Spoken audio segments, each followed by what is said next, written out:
up through into the main audience chamber here, and Pilate's wife's bedroom is here. Having grabbed his wife, we inform Pilate that she's in our custody and forthwith issue our demands. Any questions?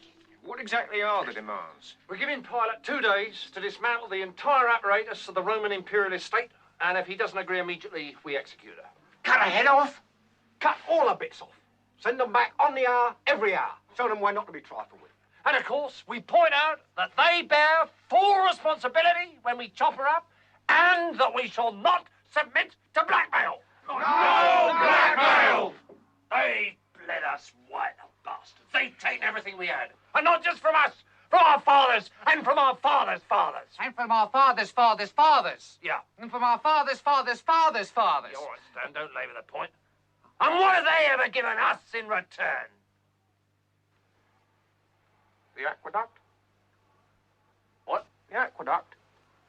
Oh, yeah, they did give us that. That's true, yeah. And the sanitation.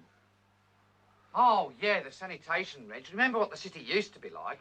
Yeah, all right, I'll grant you, the aqueduct and sanitation are two things the Romans have done. And the roads. Well, yeah, obviously the roads. I mean, the roads go without saying, don't they? But apart from the sanitation, the aqueduct and the roads... Irrigation. Medicine. Education. Yeah, all right, fair enough. And the wine. Yeah, that's something we'd really missed, Reg, if the Romans left. Public baths. And it's safe to walk in the streets at night now, Reg. Yeah, they certainly know how to keep order. Let's face it, the only ones who could in a place like this.